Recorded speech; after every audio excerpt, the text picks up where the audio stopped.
C'était tout pour nous. Jacques Hupfer, c'était notre exemple, notre ami, notre compagnon, c'était notre modèle de militantisme.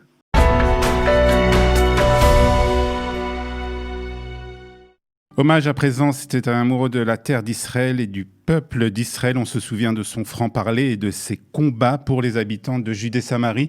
Jacques Hupfer est décédé hier et pour en parler, une amie de longue date est avec nous ce matin. Tamar Abissera, bonjour. Bonjour à vous. Bonjour les auditeurs de Kalita. Merci Tamar d'être avec nous ce matin, avec nous pour évoquer un peu le souvenir de Jacques Hupfer. Première question, Tamar, dans quelles circonstances avez-vous connu Jacques Hupfer ? Alors d'abord, je voulais vous reprendre parce que j'ai entendu votre présentation juste avant et votre hommage à Jacques. Et il n'aurait pas voulu qu'on lui vole 3 années de combat. Ah. Il s'est battu pour toutes ces années. Il est parti à l'âge de 74 ans et non pas 71. Merci de l'avoir précisé. Chaque heure, chaque minute, sa vie à compter. Et c'est très important de le rectifier. J'ai connu Jacques Hupfer adolescente en 1979 lorsque j'ai intégré le mouvement du Bétard. Mes parents avaient le souci de nous donner une éducation sioniste religieuse juive et m'ont inscrit par choix vraiment idéaliste au Bétard. Et j'ai donc fait le premier machané du Bétard en 79. Et ensuite, quand on rentre dans cette famille et qu'on découvre l'idéologie, surtout transmise par des personnalités telles que Jacques Hupfer, qui nous faisait passer des messages forts et par son charisme, par son engagement sans faille, on ne pouvait pas quitter cette famille. Aujourd'hui, j'ai donc presque 60 ans. Ça fait long, ça fait une longue route, et quand on est bêtard un jour, on est bêtard toujours. Aujourd'hui, on a perdu un maître, un ami. C'est le cœur vraiment déchiré que je vous parle sur votre onde. Hier soir, je l'ai accompagné à sa dernière demeure. On lui a chanté le Shir Bétard, qui était un grand symbole pour lui. On lui a chanté la Tikva. On a été quand même nombreux malgré les restrictions sanitaires. On ne pouvait pas ne pas y aller, ne pas l'accompagner. C'était pas possible. C'était un père. C'était tout pour nous. Jacques Hupfer, c'était notre exemple, notre ami, notre compagnon. C'était notre modèle de militantisme. Alors, vous parlez du militantisme et c'est vraiment, je pense, une des caractéristiques la plus flagrante, la plus importante peut-être de Jacques Hupfer, c'était qu'il était un militant de tous les combats pratiquement. Jacques Hupfer était un militant de beaucoup de combats, mais toujours lié à sa Torah et à sa terre. Il avait 2 points forts, c'était son peuple et sa terre, et évidemment, il n'a eu de cesse toute sa vie de défendre ses idées et de défendre l'État d'Israël et son peuple. C'était un vrai militant. Il était convaincu que c'était là son chemin et il n'a jamais baissé la tête, il n'a jamais été hésitant, il a toujours été ferme, déterminé.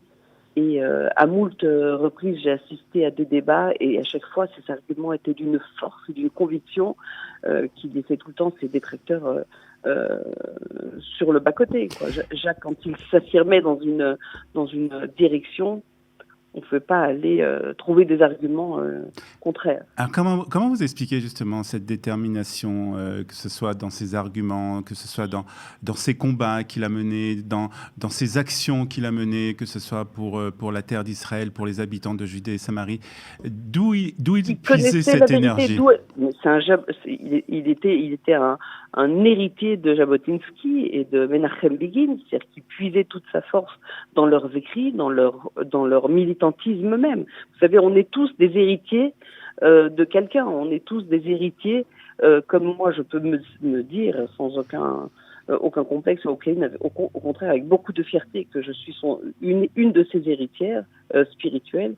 Il était l'héritier spirituel de Jabotinsky et de Menachem Begin, et il a combattu pour le berceau du peuple juif, pour la terre d'Israël qui est le berceau du peuple juif, et c'était son leitmotiv, c'était sa vie, c'était son attachement le plus profond, mais il était aussi très attaché à la Torah, hein. C'était un homme qui était très empreint de judaïsme, hein.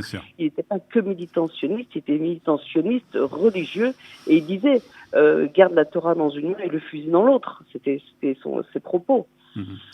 Et quel Un grand regard, homme. Tamar avait-il sur ce qui se passe aujourd'hui dans la politique Il était israélienne? déçu. Il était déçu. Il était déçu comme beaucoup d'entre nous. C'est-à-dire qu'il était un peu déçu de tout ce qu'il se passait.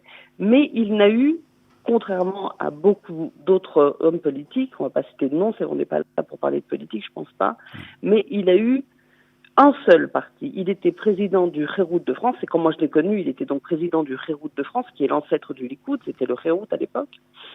Et ensuite, il est devenu président du Hérout, du Likoud de France. Et ensuite, quand il est arrivé en Israël, il y a 20 ans, parce qu'il est arrivé en 2020 en Israël, il est devenu le coprésident du Likoud mondial et il est toujours resté donc au Likoud. Il a été fidèle. Il n'a pas bougé. Il a toujours été dans un parti dans lequel il s'est reconnu, même s'il y a eu des variantes au fur et à mesure de l'évolution des années et des changements de dirigeants. Lui, il n'a jamais bougé du Likoud et il est resté fidèle à son parti. Donc aujourd'hui, lui, quand il voit des gens qui circulent et qui jouent aux chaises, comment on appelle ce jeu-là, des chaises musicales, Les chaises musicales, ça oui. l'amusait un peu. Il comprenait pas. Quand on a une idéologie il était comme fidèle. lui, il était tellement fidèle, Il était fidèle. fidèle à ses pensées, fidèle à son idéal, qu'il pouvait pas comprendre que les gens pouvaient passer de gauche à droite et revenir et repartir et négocier pour des postes. Et c'était pas un homme qui attendait des titres ou qui attendait une reconnaissance particulière. Il avait une idée, il y allait et il voulait défendre ses idées de façon tellement idéale. Il était tellement idéaliste en fait qu'il ne pouvait pas être politique. Il pouvait pas être politique. Et il avait un tel franc-parler que c'est sûr que c'était pas... On vous a vu sur Facebook une photo que vous avez postée et puis qu'on a vu il y a quelques minutes aussi sur les ondes de Studio Qualita. On vous voit en sa compagnie. C'était au mois d'août dernier, à Hebron. Oui, tout à fait. Alors là, comme il y avait le corona, on l'a fait d'habitude. Le Israelis Forever organise cet événement avec des centaines et des centaines. Je crois qu'on arrive. Je crois que l'année d'avant, en 2019, on était vers les 900 personnes. Mais là, évidemment, on est allé en noyau restreint. Je crois qu'on était une vingtaine de personnes seulement. Et Jacques est venu et il était toujours là et il défendait de façon acharnée Hebron, le tombeau de nos pères et ce lieu sacré de notre histoire. Et il était là, on a passé une journée merveilleuse en sa compagnie. On a vraiment passé une super C'était la dernière fois que vous l'avez vu? Et c'était la dernière fois que je l'ai vu. Oui. Malheureusement, c'était la dernière fois que je l'ai vu. Ouais. Il a été foudroyé par la maladie. Ça a été très rapide. Ouais, ça a été très rapide. Il y a un mois qu'il a été déclaré malade. Ah, bien sûr, on a une pensée particulière pour son épouse et puis pour ses enfants et en particulier Nili qui continue aussi. Qui continuera. Et qui Nili est une fille extraordinaire qui a été très très proche de son père durant toutes ces années, comme ses autres frères et sœurs, c'est très non, mais elle plus particulièrement parce qu'elle est vraiment l'héritière de ses combats.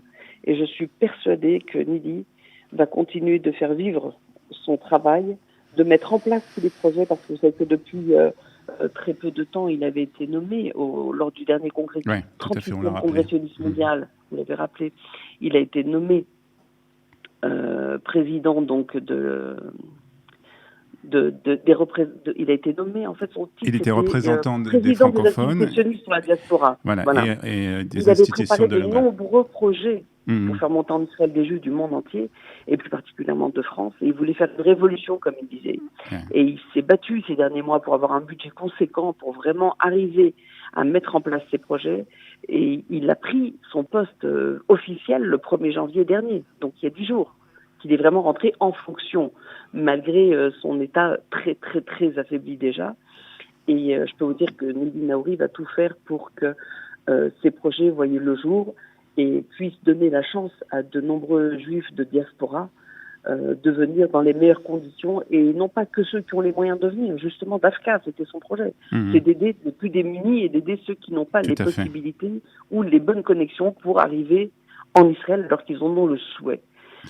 Alors, on espère vraiment que Nili va... Et on l'aidera pour arriver Tamara à Becerra, ces beaux projets. Tamara Becerra, qui a bien connu une amie de Jacques Kupfer. Merci d'avoir été avec nous ce Je vous en matin. prie, Merci de qui l'avoir repose en évoqué paix. sa mémoire.